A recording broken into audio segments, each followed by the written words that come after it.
I'll pass it over to Winnie to finally talk to us about how to build characters and stuff like that. So I'm just going to run through just some thoughts on character and then about our topic today, fatal flaw.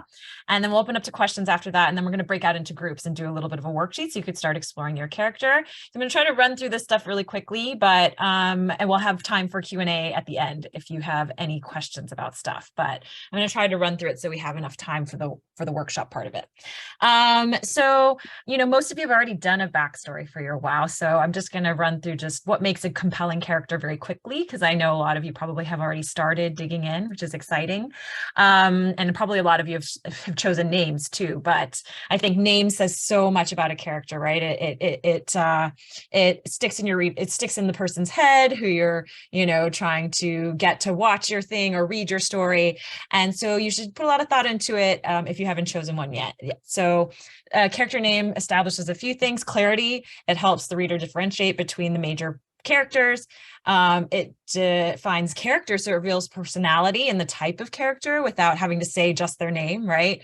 And then bankability, the right name can really make your character iconic. For instance, a lot of people will use the root meanings of words. So Darth Vader is an iconic name, right? And it wasn't revealed that Darth Vader was Luke's father until the second Star Wars, but anyone who knew sort of name or etymology would be able to predict it off of his name, because from Dutch, it means dark father, right? So that's one example. And another way that people pick names is through themes, right? What is your theme of your story? And then you kind of choose names off of that. In Hunger Games, Katniss, Primrose, Rue, they're all named for flowers. So it foreshadows this visual motif that happens throughout the series. A whole bunch of resources for names. I love using baby name guides. They have a lot of meaning in terms of this is the root, this is what it means. There is an awesome database from the Social Security Administration that tells you the most popular 100 names from every year, going back like 100+ years. So if you're like, oh, my character is born in this year, I want to see what were the most popular names that year, you can use that. There's a whole bunch of really fun fantasy name generators online as well. So you can just sort of throw in, you could just keep clicking the button. It'll keep throwing out names to you until you find one that's exciting. J.K. Rowling famously went to graveyards to source names for her series, for her books. So one thing to think about, a few more things to think about before you move forward with choosing the name. Is it realistic? Is it clear? Is it original? Is it too original? Is it intentional, right? You want it to, if you're building out a main character, you want it to feel intentional. And then on backstory, I think one of the most important things is to think about the formative events that shaped your characters and their lives. And the simplest backstory definition is a history or background that's created for a fictional character, right? And it's basically their character history. It's the formative experiences that explain what your character's desires, fears, and motivations are. And every time you create a new character, you want to think a lot about their history. What explains the way that they are now? For example, if your character's extremely competitive, what past experiences could have shaped this approach to life? Maybe your character grew up in a large family where siblings were always competing for attention or acknowledgement, and they were raised by parents who imprinted specific worldviews, like you have to be the best to succeed, right? Maybe they failed in the past at something that they really, really wanted badly, and that makes them urgently not want to repeat past painful experiences. So once you have an idea of some of these earlier experiences that drive your characters, you can use the backstory ideas to craft scenes that show what the impact is of who they are and what they've experienced in the past. The one thing to keep clear on your backstory is making sure that it's relevant to the current choices and actions of your present story, right? Like there are a lot of character worksheets where they're like, do they have a dog or cat? What's their favorite ice cream? And those are all things that can help you imagine your character in a 3-dimensional way so that comes out on the page. But when you're writing your story, it's really important to keep all that backstory relevant to what's happening in your story right now, right? Any event you describe in detail from your character's past has to be relevant to later developments in their life. So, for example, I always use J.K. Rowling because of Harry Potter and how much I love Harry Potter, but the villain has killed Harry's parents long before the story opens. But the backstory actually is used to explain Harry's complete commitment to defeating and confronting Voldemort, even though Voldemort is extremely dangerous, right? It's the major emotional driver behind the quest. So the backstory relates to the current story. The backstory should also be used to reveal drive.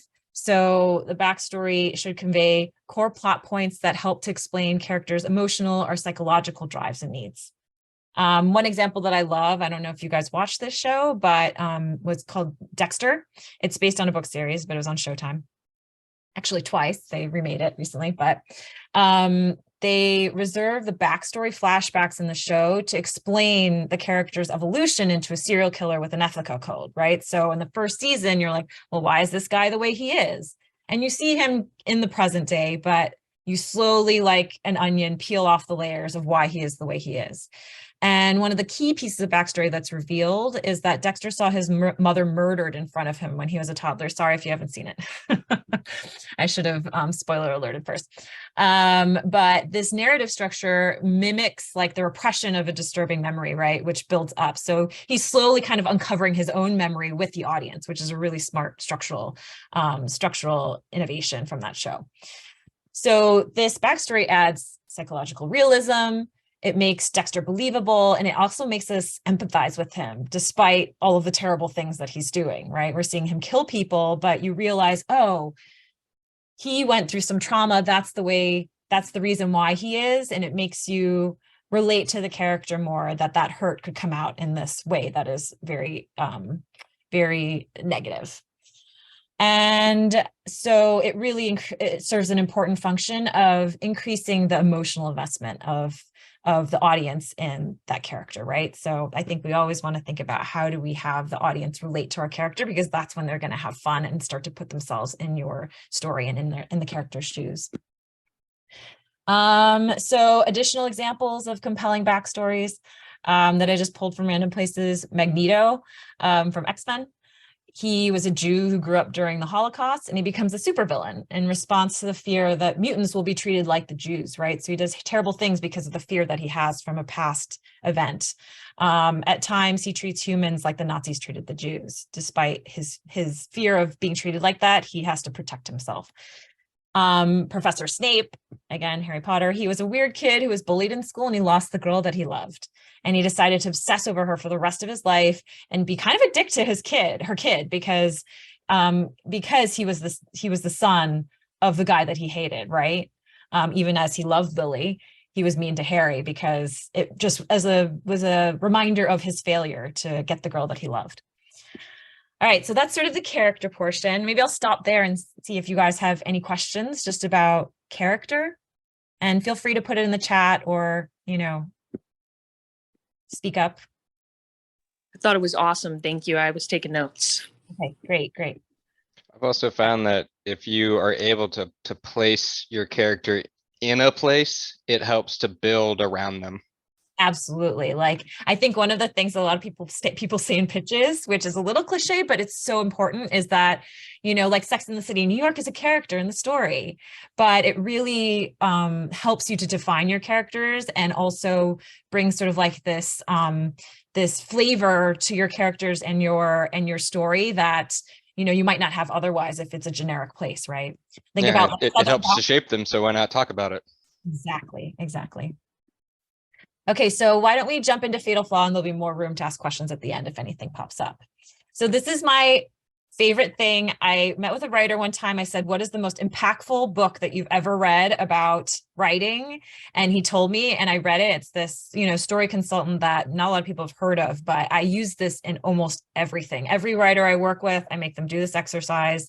It allows you to really crystallize what your story is about. So when you get confused in rewrites, or you're making a choice for the character, you're trying to figure out what is, the ending, you can go back to this and look at it and remind yourself, why are you doing this, right?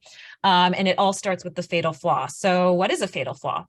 A fatal flaw is a personality trait that serves as an obstacle and a complicating factor between the character and meaningful growth.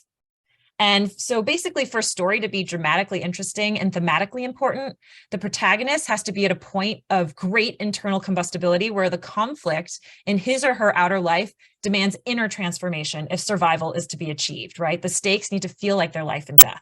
That's what makes an interesting story, right? We don't just start the story when, our character's going grocery shopping and then she's, getting her nails done and then she's going to school. You got to start at a moment where there's going to be a transformation for that character and you're going to push them against their will and torture them through your story to create the change that they need in their lives. And as essential as changes to renew your life, most of us resist it. We cling rigidly to old survival systems because they're familiar and they seem safer. In reality, even if an old obsolete survival system makes us feel alone, isolated, fearful, uninspired, unappreciated, unloved, we will reason that it's easier to cope with what we already know than to challenge the unknown and what we haven't experienced yet. As a result, most of us will fight to sustain destructive relationships, unchallenging jobs, unproductive work, harmful addictions, unhealthy environments, and immature behavior long after we don't need those things anymore, right? So this commitment to old exhausted survival systems that have outlived their usefulness and resistance to the new energy, right, of evolving your level of existence and in consciousness is the fatal flaw of the character. So identifying and utilizing the fatal flaw is one of the most powerful tools that a writer can develop. It distinguishes an aspect of the character that not only determines behavior, but establishes the internal conflict that's going to drive the story. All the plot comes from your fatal flaw. What are you throwing in their way? In their goal of whatever change they need, you're throwing them obstacles and things that they're going to make the wrong choices until they make the right choice at the end, right? So the fatal flaw, one thing to think about is it's not always related to physical death, although it could be. It could foreshadow more metaphorical death, a killing of dreams, desires, passion, identity, or any other aspect of the self that would open up a greater, more expansive view of the character's whole nature, right? So sometimes it is like in a Marvel movie, it is about life or death, right? People are going to die if we don't do this. But smaller stories, that's not what it's about. It's about killing your sense of self or who you thought you were, or maybe killing a relationship that it doesn't serve you anymore. It can be many, many different things. So identifying the fatal flaw will instantly clarify for the writer what the internal journey of the character needs to be. This is really hard. It's not an easy thing, but once the writer's clear about what the protagonist needs in terms of internal growth, it's going to clarify your external conflict as well. And that's basically your plot. The physical challenges in the plot serve the function of pushing the protagonist to grow past old boundaries that define who he or she is so that they can potentially become someone greater at the end of the story. So one of the major benefits of giving characters fatal flaws is that it lends them complexity and realism. It also increases the likability, relatability of the character. Those are kind of two different things. Everybody always says, oh, well, your female character has to be likable, but I don't think characters have to be likable. They have to be relatable. People have to say, oh, I understand what they're doing. I feel like I would do the same in their shoes, right?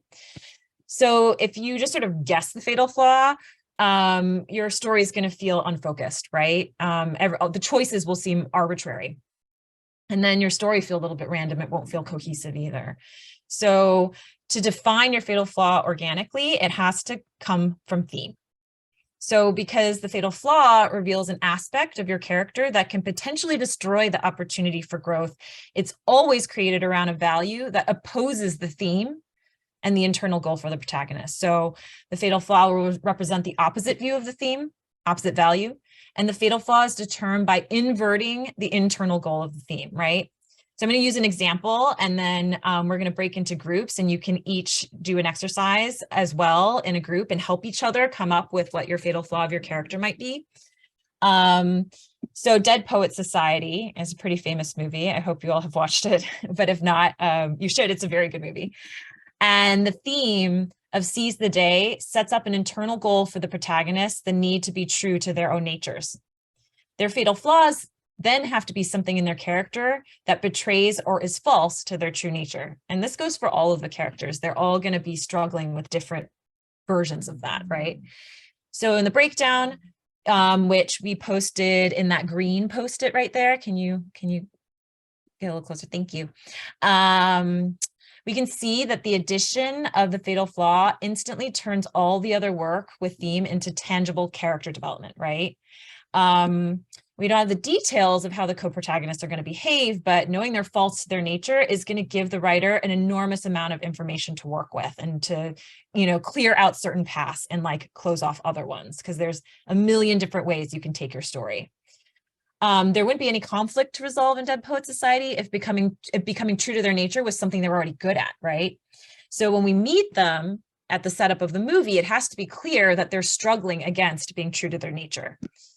So once the fatal flaw is defined, it begins to provoke essential questions for the writer to think about. Why would someone struggle against being true to their nature? What does being false to one's true nature actually mean? Is it possible to be false to one's nature, right? There's no correct answers to these questions, but the technique of finding the fatal flaw means that you have to investigate your own perspective on that theme. Most importantly, it's going to channel your thinking towards the issues that will ultimately play out in the dramatic conflict that is, dictated by the theme. So this is where the writer's voice and perspective comes into play. We can have an entire workshop probably about voice and perspective, but I'll try to boil it down. Why are you writing the story? How are you telling it in the way that only you can? Your writer's voice, it carries your experiences, your personality, and it's basically the expression of you on the page, right? 10 people can write a story about a whole bunch of boys in a private school, utilizing the theme of being true to your nature, but each writer would have a totally different story to tell, and they would do it in a different way. So utilizing theme to determine the fatal flaw eliminates you like kind of wandering around in the dark, right? It gives you a North Star to be guided by all of your choices. And, what kinds of characters do I need who all have different perspectives? What is my perspective on this? Maybe let's walk through the Dead Poet Society example for a second, just so we do it together. So the subject of the theme is, it's usually a one-word thing: love, relationships, manhood, man versus nature. Like, it's a big idea, something that we all, is universal and that we struggle with, right? That's like kind of the big picture of your theme. Now, what's most important is your thematic point of view, right? What are you saying in whatever story you're writing about that theme? So if you narrow it down and you're more specific, this writer is talking about manhood, but what they're saying is that growing up and becoming a man means that you have to seize the day and not be afraid to do that, right? And so having that thematic point of view, then we can have the subplot, which is the internal goal of the character, which is be true to your nature, which then gives you the fatal flaw because you reverse it. You do the upside down, right? So being opposite of being true to your nature is being false to your nature. And that's the fatal flaw of our main character. And then in order to have a character that is false to their nature, you can choose character traits like deceptive, insecure, withdrawn, unstable. You can start to flesh out your character of how are they going to react to the things that are coming to them in the world. And the goal of the entire story is for them to overcome their fatal flaw, to create a new way of being. It might not be what they wanted, but it's what they needed, right? All right. So to wrap it up, I know I've been talking for a long time, but if your behavior and motivation of your character doesn't fall strictly in line with your thematic intention, your story might become distracting and meaningless, right? It's really easy to see in Dead Poet Society how the protagonist's behavior relates directly to being false to their nature. The first frame, shows from the first frame, it shows inauthentic, pretentious, and a controlled atmosphere in this private school that surrounds the students, who themselves are really constrained and guarded. And the behavior is even highlighted more when they finally find a moment to themselves without authority figures, and they can finally relax and be each other, right? And the contrast on their behavior signals to the audience exactly where the source of their problems are. So the boys don't behave naturally out in the open, only in private when they feel safe. So that's an example of how scenes and plot will tie into your character and your fatal flaw. So that's sort of the skinny of it. We can open up to questions and we can break up into groups, and you can start to think about what kind of theme and story do you want to tell, and fill out the character worksheet, which is linked in the Miro, which I can also put in the Winnie, while you're doing that, and I stopped sharing my screen so I can bring people up into groups, two things. One, can you maybe share, remember that amazing link with like the examples of fatal flaws? Can you drop that in? Yes, The one that, I think I put it in the, oh, if it's in the worksheet, that's fine. I just remember you shared it with me over Slack and I thought it was like really helpful. So if it's not there, just let's share it with everyone. And because I know we're, why don't we, does anybody have questions, number one? I'm going to drop the fatal flaw worksheet here in case people can't access it in the Miro. And then I will try to find the fatal flaw list. Or the fatal flaw list or the theme list? might have been theme. Also, what do you guys think about smaller breakout rooms so that we can do this in less time? Just because I know that we're a little bit late. So I'll do like rooms of like 2 or 3.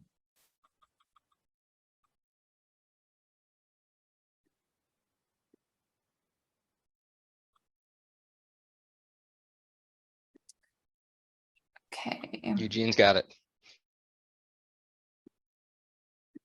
I actually have a question. I was wondering, Winnie, if you could give some thought on something that I have seen personally, having read some stories in the past, where people have taken their NFTs and created them into stories. I think that there's this inclination to want to put a lot of emphasis on the cryptocurrency element of the characters and not so much on the characters as individuals. So maybe you could sort of speak to that and sort of maybe avoiding that when writing a little bit. Yeah, I think it's up to the choice of the writer and who their audience is, right? So I think, when you think about universal stories, there's a kind of catchphrase that we always use in like the entertainment development side of things, which is, telling a universal story through a very specific story, right? A very specific perspective. So if you know that your audience is mostly crypto people and that's what they're going to enjoy and share with one another, then that's one thing.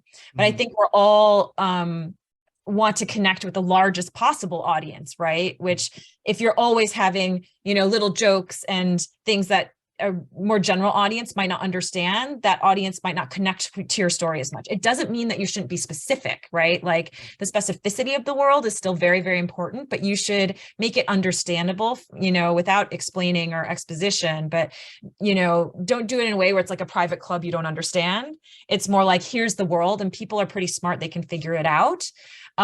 So like, it's really up to the choice of the writer, right? And who their audience is. But I would always push writers to go to tell a universal story that everyone can enjoy rather than a narrow one where it's really only a very, specific sliver of the audience who can enjoy, and outside of that, people might not understand, because in the end, you want to connect your story to as many people as possible. Does that answer your question a little bit? Yeah, that's completely fair. And it does answer my question. Thank you. Amazing. Eugene? Hi. I have a question in storytelling in general. Does there always have to be a protagonist? And like, is a story not really as effective if there isn't a protagonist? Just because I create content for like TikTok and the internet and stuff, and I create content. It's just like 10-second, 30-second videos, but every single video I try to tell some sort of story, and it usually revolves around some sort of fact or like tip or like trick. And it's like I'm trying to improve my storytelling game, and every time I search for like storytelling tips, it always revolves around a protagonist. And do you think that's like true for just like I feel like in some ways you're the curator of these videos, of what you find interesting about the world. You're almost the character a little bit, right? And why are you, what are you telling to this audience?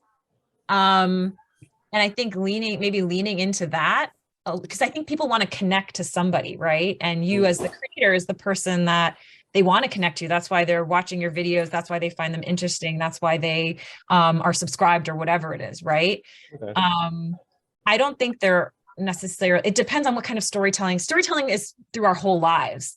When I pitch a TV show to an to Netflix and say, hey, do you want to hear this pitch? I'm telling a story, even though I'm not telling them the story of the story, right? Like, I'm saying, oh, well, this writer, you know, had this crazy experience and they wrote the story about it. I'm still telling a story, whether that's a beginning, middle, and end traditional, you can read it story. And so I think like for you, thinking about it more as like, what story am I telling about myself in terms of like, not just this one video, but the greater sort of sum of all the parts might help, because there's a reason why you're making that specific video, right? You think it's interesting, you think it's worth sharing, you think other people will like it. And so really the connective tissue between all your videos is you. Got it. Something just clicked for me. Thank you.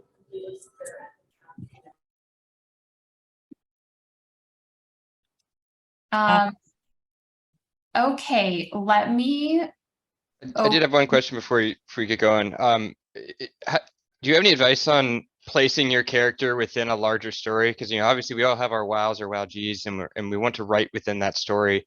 How would you? I know how I've done it for my backstory, but how would you suggest, from your perspective, doing that? So I always start from character first. And let's say, let me think of an example. Let's say your character is really shy and that's what they're trying to overcome. You want to put them in an environment or in a world where they're constantly having to overcome that, right? So then maybe the shy person is actually a public speaking, decides to become a public speaking teacher. That's a very bad example and not a good story, but just the idea that like, whatever world you're trying to put them in needs to constantly challenge them. So you should put them in a situation where they're constantly going to be, you know, find obstacles. And that's what makes this story interesting. So, you know, and a world can be very big, like a Lord of the Rings world, right? But it can also be a subset of a bigger world. If you're thinking about the WoW galaxy, right? Like what kind of subset of that world might challenge your character, you know, very, very strongly. Like, I think the more you can set up the world to be contra-intuitive to that character's personality, the more conflict and the more interesting situations will stem out of it. Cool, thank you. All right, any more questions, or should I open the rooms? Go for it. I see Cyber Shakti has a question. Oh, yes. Hi. So, you know, when we think about conventional fatal flaws, things like, you know, jealousy, insecurity sort of come to mind. But I have a question. Can innate good qualities also become fatal flaws? For example, if somebody is too empathetic, that could actually go against them in situations. This is such a good question. I love this question because the answer is 100% yes, right? Like, imagine somebody who's like the nicest person you've ever met, and they've always been that way because maybe they were bullied when they were a kid. And so they just were extra nice to everybody because they wanted everybody to like them because they didn't want to repeat that bullying experience. But in the end, that can be hurtful, right? Because if you're so nice to everybody, you're not taking care of yourself. And that can actually be very toxic and damaging. And then you start to lash out at people. And so I think like a flaw doesn't have to be a negative personality trait. It can be something that in the extreme, it's too much and they need to pull back they need to pull back into more equilibrium, right? If you look at it, it's like any particular personality trait sometimes is not necessarily all bad. Like even being selfish, the way we think about it is bad, but when you're selfish for yourself, sometimes you're protecting yourself and there's a reason for it, or you're taking time for yourself. And so like, if you're extremely selfish and you're constantly stepping on other people because of that, that's obviously toxic, but a little bit of selfishness can really be a good thing sometimes, right? In certain situations. So I don't think any one quality necessarily has to be all good or all bad, or a flaw doesn't have to be all good or all bad. In life, there's shades of gray. And so the most complex and interesting characters are the ones where there's shades of gray, right? Thank you. Winnie, is that the phrase that I found? The most dangerous fatal flaws are those which are good in moderation. Yeah, because Yeah, I think totally. you're like, well, I'm a nice person. That's who I am, you know? But then people can take advantage of that. Okay, well, if there are no more questions, but please raise your hand if there are, I'm gonna split everyone up into breakout rooms just for 10 minutes. It should only be 2 or 3 of you. So you guys can take like a minute or two to think about your characters and then just share and like get feedback and bounce ideas off of each other. And we'll see you guys in 10. Okay.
To the goal is really to just sort of start to think about what theme do you want to talk about, what's your point of view on it, and fill out that very short basically five question, I don't know, five questions, I guess. Who wants to start? I can. Like, so this is all new to me. I just kind of I entered the WoW writing competition, and I named her Jax. But I wrote it within the context of the world and kind of like maybe a little bit of my background into it too, just my interests and whatnot. So I never thought of things like a fatal flaw or anything like that. So that's something that like I have to put more thought into.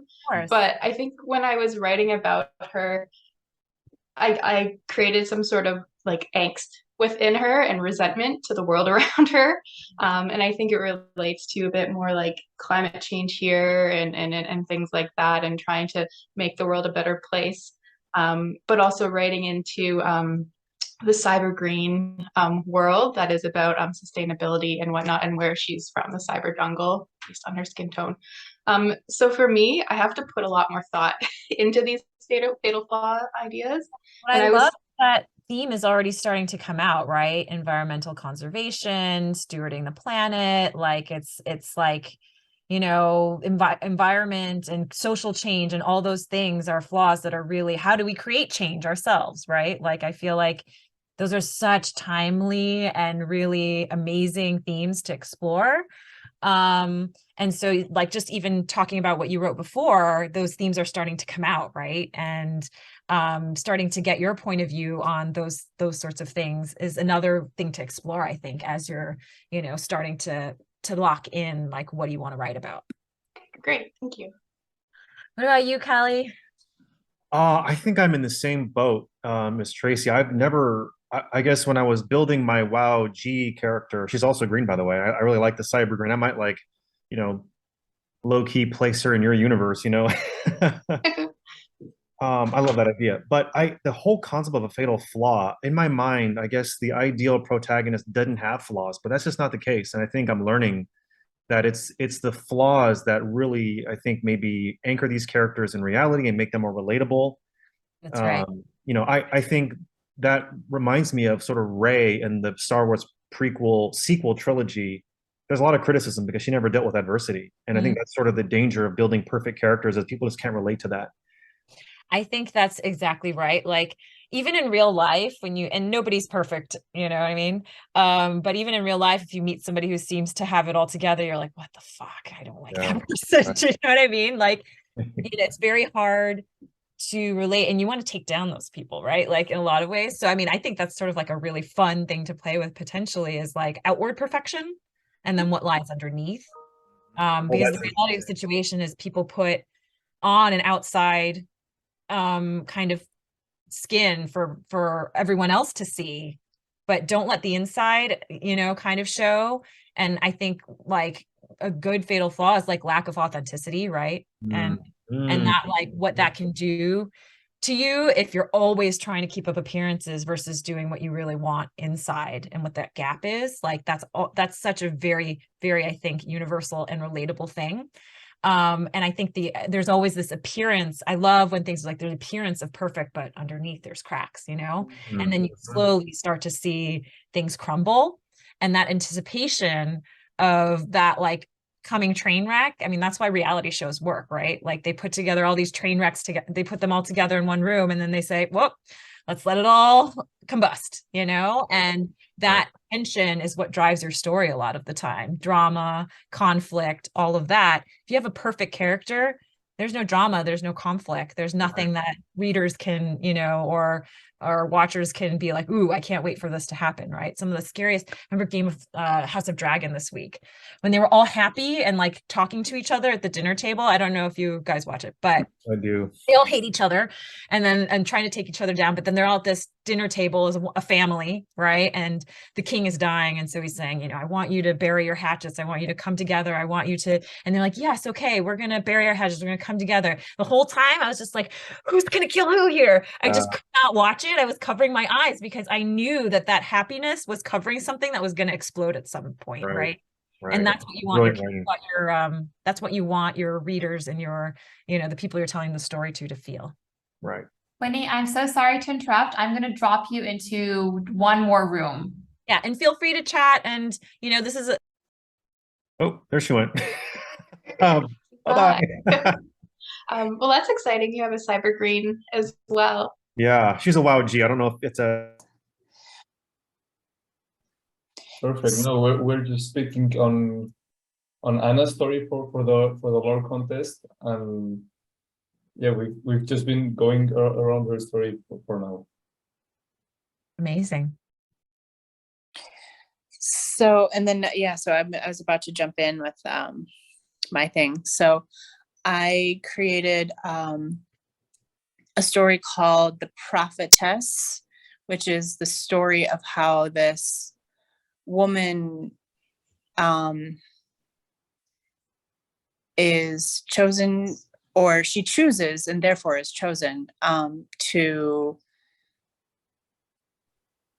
help bring people out of slavery.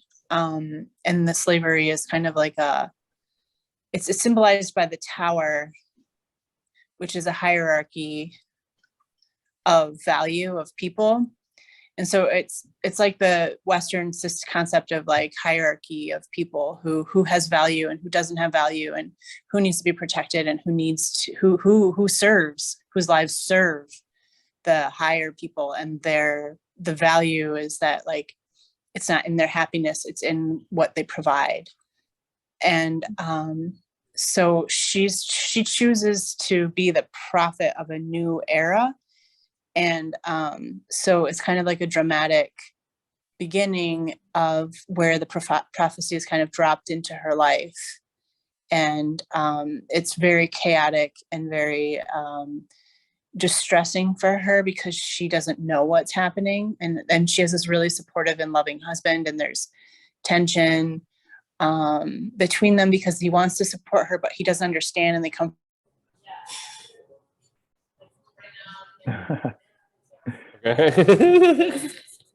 Figured we were being recorded already. Sorry, guys, I'm creepily dropping into your room to catch the last minute of whatever you guys are talking about. No, you're totally fine. We kind of got off topic, and we're just kind of chopping it up as far as our interests and our current projects and where we're trying to go and what we're doing. All good. Yeah. Yes. Yeah. Think about that. Yeah. Sorry, guys, it's just me creepily dropping into your room for 30 seconds. Hello. Hi. We were just going through, and I was kind of using my own story as because not everyone had written a story for theirs yet, or a backstory for theirs yet, or done this type of exercise. So I was using mine as a base, and it was interesting because on the subplot, the internal goal, and then the fatal flaw, I hadn't looked at who my character was before she had started on this quest of the story that I was telling, and so I think that's like having this worksheet is going to be helpful for me to think about that, because how do I know what her fatal flaw is if I don't know who she was before she started this? Because the way Yeah, that I've been writing currently was, I'm telling the story that she's currently in, and in a part one. And so if there was a part two, I would get into who she was before she got to this point in her life.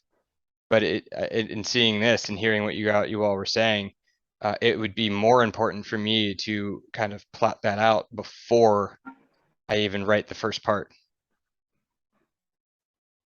So yeah. I think that's really I important. think I feel like the feedback, and I've just been kind of perusing all the different rooms, and a lot of people are like, well, we wrote our backstories, but we never thought about the fatal flaws. And I feel like we often, when we storytell, we start with like I don't want to say superficial things, but the things that are more kind of apparent to the eye and more observable and more visual, like what does the character look like and where do they live and what do they do and like who are their friends and that kind of stuff. And we tend to not go as deep into like intrinsic motivations and what is the trauma that they had to which they're reacting and like these potentially fatal flaws that stem from that. But I feel like it, from my experience with writers go back to their stories all the time and like layer in depth and layer in all of these things. And sometimes they'll affect like the actions of characters and like the more apparent things. But yeah, it's a process. So the fact that you're doing it now is amazing. Yeah, well, and to what Serena is saying right there, part of the subplot is that self-discovery, because when in my story she's out for revenge against this larger alliance of planetary bodies that had killed her family or whatever it is. And I was thinking that her flaw would have been hubris, that she thinks that she could actually do anything about it. But it's interesting because she's now trying to become, like to what Serena was saying, if she's looking at herself, why is she doing what she's doing? Why does she need to do that? And she doesn't want people to know who she was before that. Yeah. I mean, there's a lot to unpack here. I feel like we're probably not gonna have time to do that because we're gonna get catapulted back into the main room in about Right.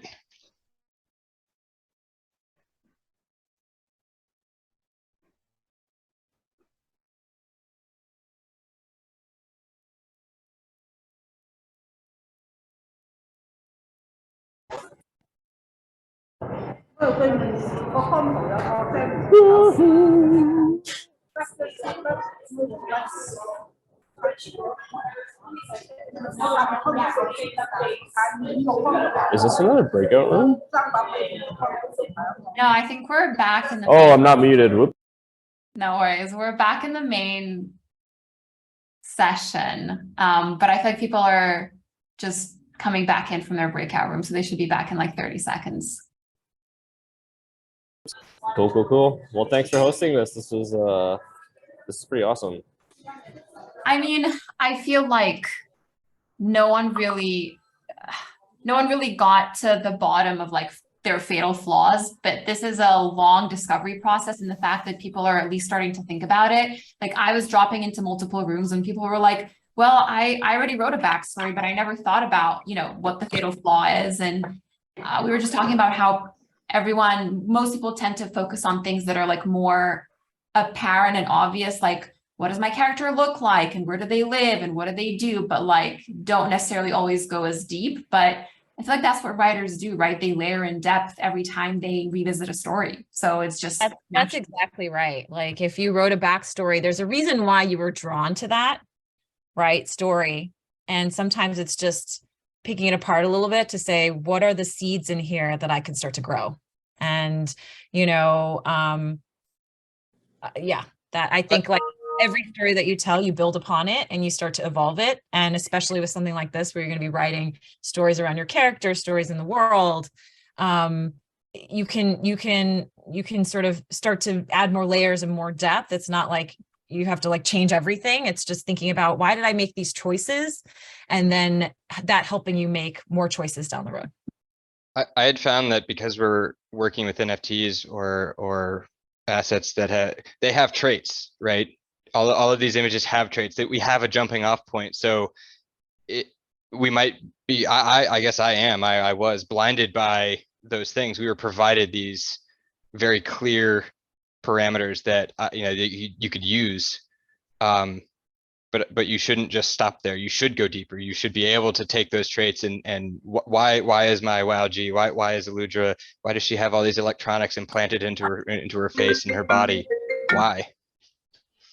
Yeah, I think what's beautiful about these PFPs is they're all unique. And so you can pick out traits, and when you meet somebody, the kind of glasses that they wear, the kind of shoes, like their purse, that all tells you a little bit about that person, right?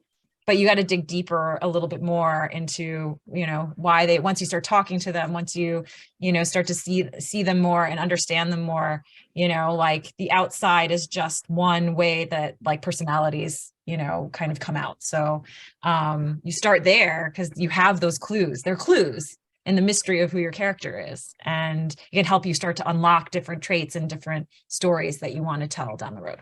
I found that it's very helpful in flash fiction to be able to just jump right into a very, like you were saying, a very specific event.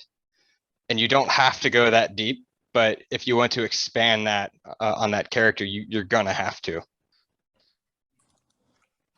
So guys, thank you for bearing with us. I know that we run egregiously over time. So what I think we should do is, I know that everyone's deep in thought about, fatal flaws in their characters and like where do you guys take your characters? So maybe what we should do, Ethan, is we should just roll this thought process into your challenge that you guys are running for World of Women. And you guys can incorporate your fatal flaws into the story that you end up writing. Ethan, do we want to share that in the chat, or should we just follow up with an email later? Yeah, so what we'll do, we can do this. We could send out an email for sure. But what we'll do, we'll just briefly, so the prompt is pretty straightforward. It's going to be pretty vague. It's just, describe or tell a story about your WoW or WoWG's fatal flaw. You guys can use any of the information, obviously. Thank you, Jumpcut, Winnie, by the way, as well as Tanya. This has been a fantastic resource. Like, even I've learned stuff, like, it's been awesome. Thank you so much. Well, this is so awesome. You can't wait to read your stories, so. Yes. So anyway, yeah, the prompt will be to describe your fatal flaw of your character, and you'll be writing it on Hype. So if you haven't used Hype before, we'll have links to it in a Medium article. We'll have a Medium article detailing the dates and when things are due. But basically, you'll write your story on Hype, and then you'll also on Twitter use the hashtag WoW Storytelling, and basically include an excerpt from your story, some information about the story. And send it there as well. And then the winners will receive the first place winner will receive a blue capacitor, as well as a access pass to the Women of Mystery writers room. And then the second place winner will receive a green capacitor and also an access pass to the Women of Mystery writing room. So huge opportunity for those that are interested. And some of the stories will also be included in an upcoming newsletter that TT and I are putting together. So if you haven't checked that out, you can actually subscribe to it from our Twitter account, twitter.com/WoW Storytelling. And yeah, we'll be releasing that Medium article very shortly, probably within the next 2 hours, maybe sooner. I'll have to talk to TT on that, but it's pretty much ready to go. And yeah, it'll be a challenge, similar to the lore contest. If you all participated in that, a little bit like that. And then the other part of it as well is that we're introducing a concept called scenes. So what you'll be able to do in addition to creating your stories is you'll have the option to create a scene, which is like basically a picture that is included with your writing. So if you're also an artist, or if you know someone that's an artist that would be interested in collaborating with you, you can actually create a drawing to work with your writing. And we're also going to include a template. So if you're not someone that likes to create backgrounds, or rather you want something to start with, we'll be including one in that Medium article as well. Again, we'll be rolling that out in the next few hours. But anyway, thank you all for coming. And I think this has been really, really helpful. So thank you to Jumpcut as well. Thank you guys. We had so much fun. This was awesome. Bye, everyone. Everybody. Thank you. Thanks. Bye. Bye. Thank you.